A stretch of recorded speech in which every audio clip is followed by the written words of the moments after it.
Annette Allen, creator of Her Invitation and coach and mentor to female entrepreneurs. Now, I am not looking at the camera right now because I'm driving. I'm driving in Spain, Mallorca, and I'm doing this video now because this is one of the things that would have terrified me actually only just a few weeks ago. In fact, even the day before yesterday, I drove on what was the MA20 here, which is a bit like a small motorway. It's kind of Mallorca's answer to a motorway. And I was shaking and it terrified me. And I was with my husband and my little girl, and I was talking to him all the time saying, right, look out for me, where's that car going, what lane do I have to be in? It was just terrifying. And I have just now driven myself. I'm just going to pull over for a car. This is a really tiny road. This isn't a driving lesson, by the way. This is a lesson in comfort zones and what you believe you cannot do. Because this has been a really big thing for me. I didn't believe that I couldn't do it, but I was scared of doing it. This didn't just push a comfort zone for me. I was really worried about doing it wrong. You know, if you're driving and you don't get it right, obviously big things can happen. And so I wanted to make sure that I did this at a time when I was really confident. So I thought I'd do a video today to talk about what is it you don't think you can do right now, I mean. So when you run your own business, as many of my entrepreneurs do, there's all sorts of things they think they can't do. Their comfort zones range in all different types of ways. Some of them aren't very good in front of camera and just avoid it like the plague when anyone says, would you like to do a video? Others avoid interviews, others avoid tech stuff and Facebook or Twitter. Some of them avoid employing people because they just don't understand the process. Whatever it is that you think you can't do, what is it? Articulate it. And then work out what life would be like if you joined the masses who can do that particular thing. Because unless it's going up in a spaceship, you know what, most people can do lots of different things. And I know that lots of people drive on the other side of the road. For me, this is the wrong side of the road. Everything's wrong about driving on the wrong side of the road for me. You know, I still go in the passenger side when I want to drive. That's confusing. I still have to remember to use this door. I still try and put my seatbelt on using this arm instead of this arm. Another crossroads here. And this is a really dodgy one. You can't see what's coming. Okay. You're doing it with me.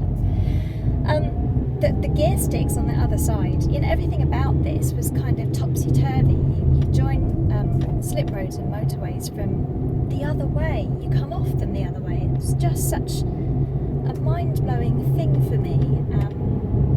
And I have driven a bit around here on the smaller roads. This is the really small roads leading up to my street.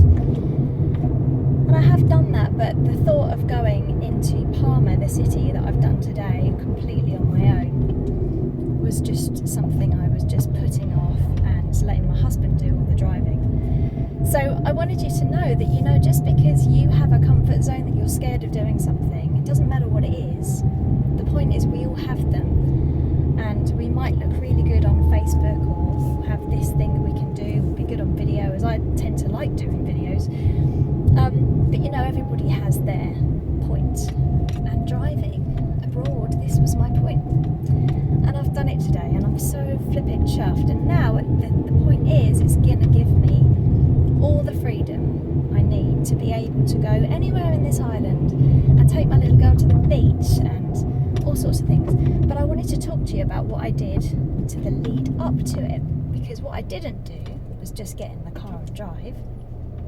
Okay, this is interesting. This guy's going to want me to reverse.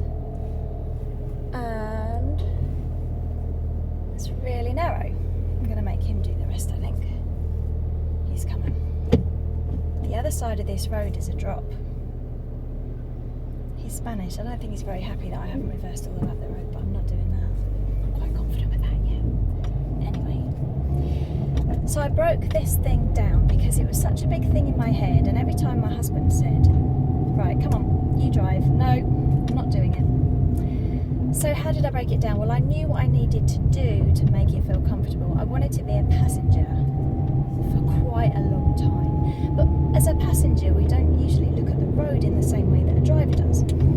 So I was helping navigate. I was using sat-nav on my phone, which I've just turned off because I know where I am now. I was using sat-nav with him to navigate, and I was being his eyes and his ears.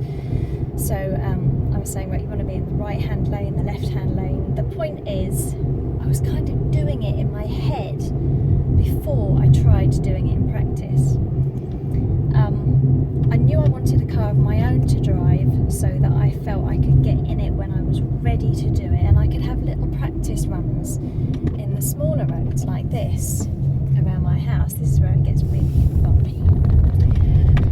So I broke down what was a big thing into smaller things, even so much as driving through Europe, which my husband decided that that's what we were going to do, and we wanted to get my stuff across, and he was very much behind, come on, let's do it, it'll be an adventure for me, it scared the life out of me.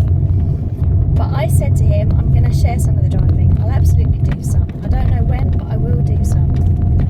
When it came to it, I was petrified, and I just flatly refused. And he did all the driving all the way across France and Spain. But the point is, when he was doing the driving, I've got reverse again. These roads are so tiny. When he was doing the driving, I was navigating, I was looking, just like a driver would. So I was kind of rehearsing in my head. Are you getting the point? It's kind of rehearsing it until one day you feel brave enough to do it. The other thing I did was I set myself a goal. Last time I went to my hairdressers in Parma, I said to her, Barbara, I'm going to drive myself here next time. No one's going to bring me, I'm going to come on my own. Whew, I didn't even know how I was going to do that, or if I was going to be brave enough to do that, but I had set that today as my goal.